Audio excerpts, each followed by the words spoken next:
took a loss to open the weekend, but again, as you guys have done all year, you responded with the win. Is that maybe probably the staple of this team? How will you guys bounce back from losses? I think so.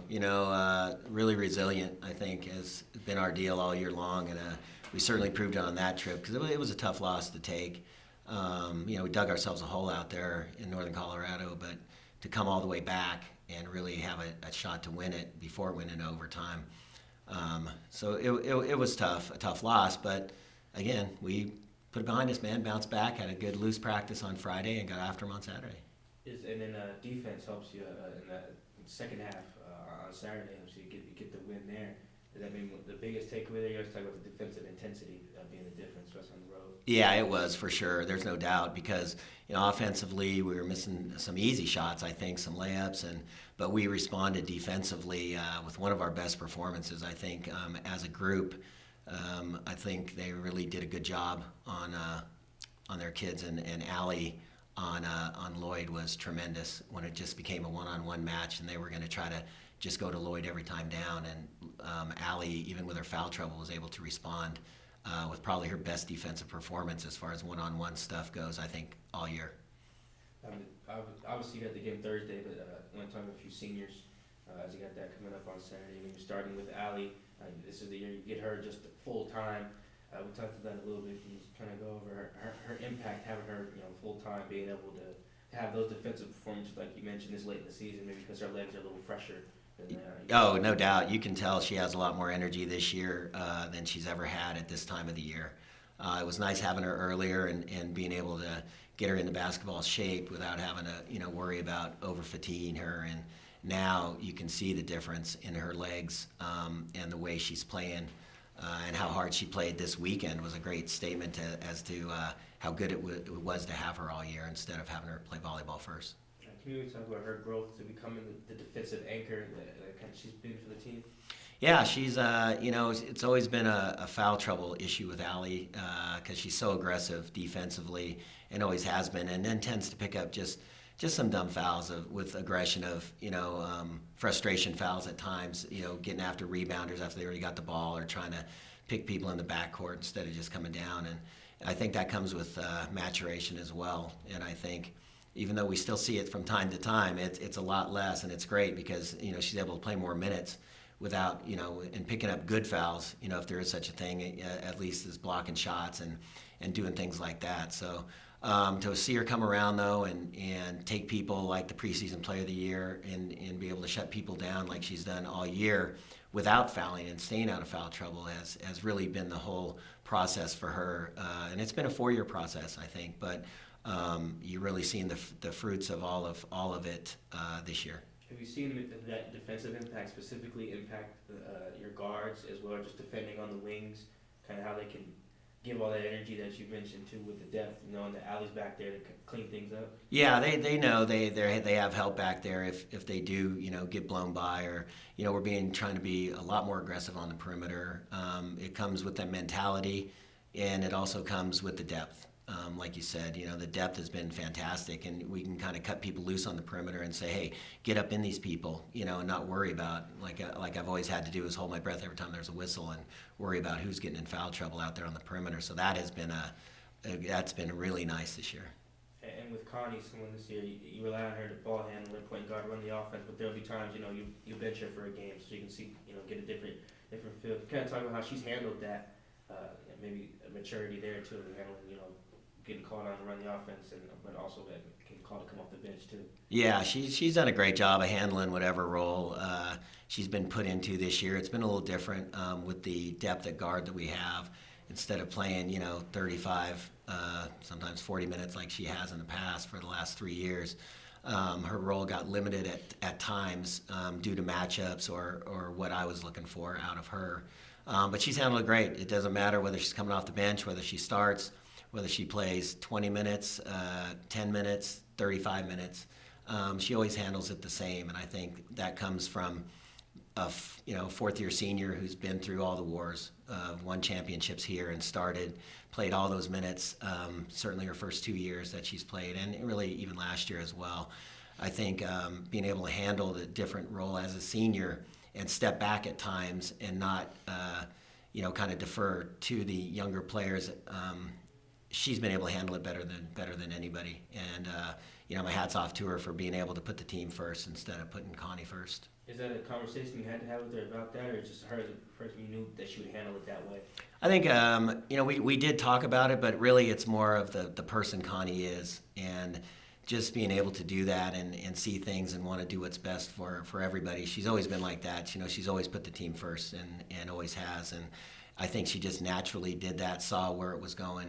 And we did, like I said, we did talk about it, but it's more of her and the person she is. And moving to Renee, someone a little used last year, but she's come off the bench sometimes and giving you guys a bit of a huge spark, actually. Oh yeah. Can you talk about just her impact this year? Yeah, her impact has been, as you put it, huge. There's no other word for it, I think, on us this year, whether she's started, come off the bench. I mean, she's always going to give us the energy, which has been great. She gives us energy every day in practice. She's going to play hard. She's going to fill a stat sheet. The problem was last year it might have been filled with the wrong things. This year she's filling up the good side of the stat sheet game by game. Every day she does something that comes in, and she's going to give us something. She's not going to come in and be passive. She's going to come in and play as hard as she can. And I always say the second year junior college players are so much better once they learn the system. They know what I want, and I think she's a great example of that because her game has risen tremendously from last year to this year. Both from the physical side and then the mental side, which was a big hurdle for her when she first got here, I think. Just because we run so many different plays and sets and want something to do from an offensive standpoint, wasn't sure what she was supposed to be doing, I think, a lot of the times. But now I think she feels a lot more comfortable. We talked about Christina at length before, but just maybe just go over real quick her overall just impact as a leader. Kind of Connie mentioned her as the one who gets people through the tough days of practice, coming in every day with the energy. Talk about Christina in that way. Yeah. By the way, that was a great article. I just read it. I just saw it because I can't get it online, but we had it up there in the office. Man, that was a great job. It really captured her, I think, and what she does because she does. She's our leader without a doubt. Vocally, every day she's going to bring people up, even if it's coming off a hard road trip or wherever. She will be the one saying, "Let's go, let's get it done, let's go, let's get the energy going," because she knows how important that is. We got to play with energy, or we're not going to be much. And she really rallies everybody around. I mean, she's a jokester. She's loud. She's obnoxious. But you need people like that out there. You need those people to get everybody else rallied around because really we have kind of a quiet group overall. But certainly not Christina. And she really gets people going and gets that energy level up. And I think that's been a huge thing for her this year because in the years past, if she wasn't shooting good or wasn't playing as well, we didn't have as much of the energy coming out of Christina. And this year it's been bad games, good games, it doesn't matter. It's been consistent. That's what I was looking for out of her is consistent vocal leadership on the floor, and she's provided that.